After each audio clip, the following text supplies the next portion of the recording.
Hello বন্ধুরা, আপনারা কে কীরকম আছেন? রুবিজ হোম কিচেনে আপনাদের সবাইকে স্বাগত জানাই। আজ আমি লোটে শাক বা লাল শাক দিয়ে চিংড়ি মাছের চচ্চড়ি বানাবো। আমি এখানে আনাজগুলো সব কেটে নিয়েছি। এখন আমি কড়াইতে তেল দিয়ে বেগুনগুলোকে ভেজে নেব। বেগুনটাকে ভেজে তুলে রাখবো। ওই তেলে আবার আমি পটলটাকেও ভেজে রাখবো। এখন আমি চিংড়ি মাছগুলোকেও ভেজে নেব।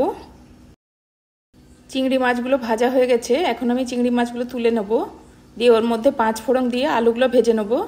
এদিকে আমি একটা মশলা তৈরি করব।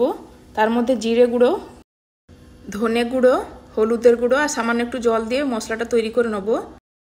এখন আমি এর মধ্যে তেজপাতা, কাঁচা লঙ্কা, টমেটো আর ওই যে মশলাটা তৈরি করেছিলাম ওইটা দিয়ে কষিয়ে নেব। স্বাদ মতো নুন দিয়ে দেবো। তেজপাতাটা আমি প্রথমে দিতে ভুলে গেছিলাম, তাই জন্য পরে দিলাম। এখন আমি এর মধ্যে লাল শাকটা দিয়ে দেবো। কেটে রাখা ঝিঙাগুলো দিয়ে দেবো। সামান্য একটু চিনি দিয়ে এটাকে কিছুক্ষণের জন্য ঢেকে রান্না করে নেব। এখন আমি ঢাকাটা খুলে আবারও একটুখানি নেড়ে নেব।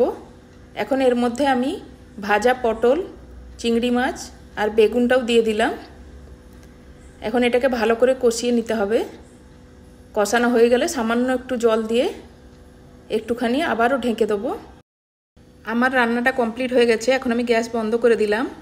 আপনারা এভাবে একবার রান্না করে দেখবেন, খেতে খুব ভালো লাগবে। চিংড়ি মাছ না দিয়ে চিংড়ি মাছের মাথা দিয়েও এটাকে আপনারা রান্না করতে পারবেন। আপনাদের যদি এই রেসিপিটি ভালো লেগে থাকে তাহলে প্লিজ লাইক, শেয়ার আর কমেন্ট করে দিবেন। চ্যানেলে যদি প্রথমবার হয়ে থাকেন তাহলে প্লিজ সাবস্ক্রাইব করে দিবেন। আপনারা কে কোথা থেকে দেখছেন প্লিজ আমাকে কমেন্ট দিয়ে জানাবেন।